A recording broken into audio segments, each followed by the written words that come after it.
A beautiful day, an old coastal fort, and Old Glory waving in the breeze. It doesn't get much better than this.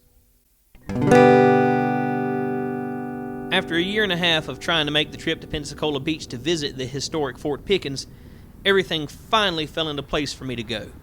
Today, there were no closures due to hurricane damage. Nothing was shut down due to COVID. I didn't have a schedule conflict, and the weather was just about perfect. And not only that, it happened to be National Public Lands Day, so entry was free into all national park sites. The fort is located on Santa Rosa Island between Pensacola Bay and the Gulf of Mexico and is a part of the Gulf Islands National Seashore, a unit of the National Park Service. Gulf Islands is the only National Park Service unit located in the Panhandle, and the park is shared with the barrier islands of coastal Mississippi. As you can see, the drive into the park from this direction is a beautiful one. Typically, I don't like the beach, but this drive gives you a great sense of what we call Old Florida. The beautiful, undeveloped, unspoiled Gulf Coast of days gone by. Along the entry road, you see the remains of some later fortifications added during the two world wars, obviously now decommissioned and being reclaimed by vegetation. The fort and all the added batteries were declared obsolete following World War II, and they're now protected by the National Park Service within Gulf Islands National Seashore, which was created in 1971. The fort was constructed between 1829 and 1834 using slave labor and was named for Brigadier General Andrew Pickens, a Revolutionary War hero. Fort Pickens was the first and largest of three fortifications constructed to protect the Pensacola Bay area. After the War of 1812, the government saw the need to increase protections along the nation's coastlines, and Fort Pickens was part of that effort. The fort did see some action during the Civil War. Right around the time Florida declared secession, Union forces deserted nearby Forts McRee and Barrancas and seized Fort Pickens as it was deemed the most defensible of Pensacola's fortifications. The Union troops at Fort Pickens launched two bombardments against Confederate forces across the bay at the other two forts, once in 1861 and again in 1862. Fort McRee and the Navy Yard at Warrenton were destroyed, and it didn't take long for the remaining Confederate forces to surrender to the Union forces at Fort Pickens. Fort Pickens was one of only 4 southern coastal forts to remain in Union hands throughout the Civil War, and including Fort Pickens, all 4 of them are currently preserved. Of those other 3 forts, 2 are in Florida and 1 is in Virginia. Now, as you enter the structure, you begin your self-guided tour by entering through the Sally Port and into the white plastered officers' quarters. From there, it's into the first set of casemates where the cannons would be mounted onto their carriages and locked into the thick walls. These quarters would have been considered fairly high class compared to the living arrangements of the enlisted men who would have camped on the parade grounds or out in the large dry ditch just outside the fort's walls. The powder magazines within the fort both have real neat-looking brick vaulted ceilings.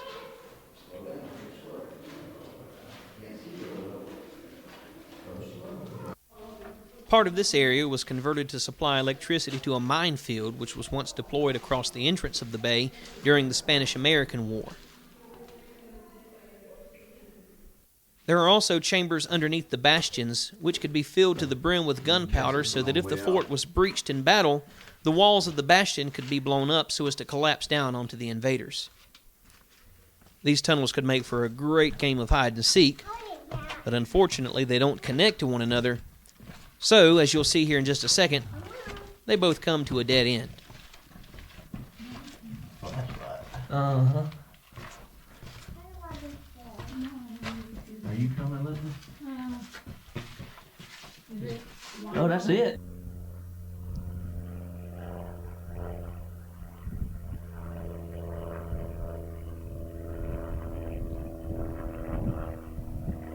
Further along, you'll see an example of the double arches built into the structure. These arches were designed to distribute the building's weight more effectively, making it more stronger and less susceptible to sinking down into the soft coastal ground.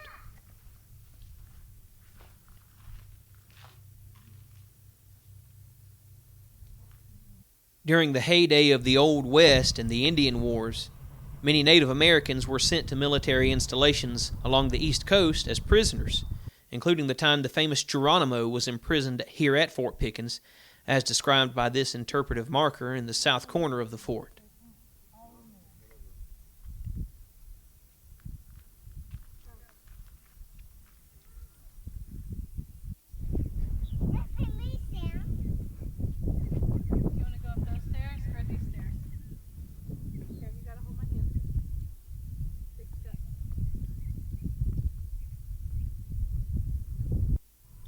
In 1899, a large new battery was built right in the center of the old fort called Battery Pensacola. Several other batteries were built along the island near the fort in the late 1800s and early 1900s, all the way up into World War II.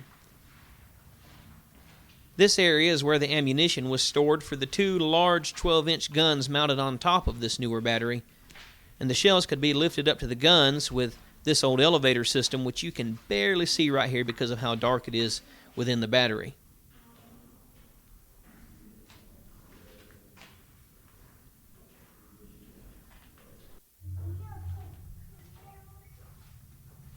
This area of the fort would make for one heck of a ghost tour.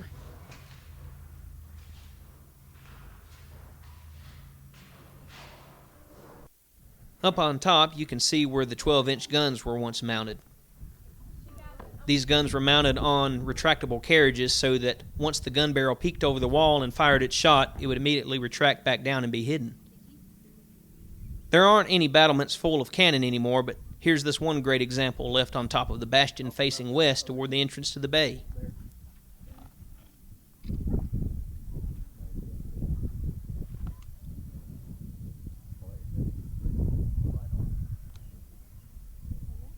The other historic buildings found near the fort include buildings that once served as officers' quarters and outbuildings in use by military personnel. Also included in this area of the park is a small cemetery which was once on plantation land across the bay from what is now Naval Air Station Pensacola. The graves were moved here when the Naval Air Station was established. Like all 19th century coastal forts, this one's definitely worth the visit. It is most assuredly one of the Panhandle's historical treasures.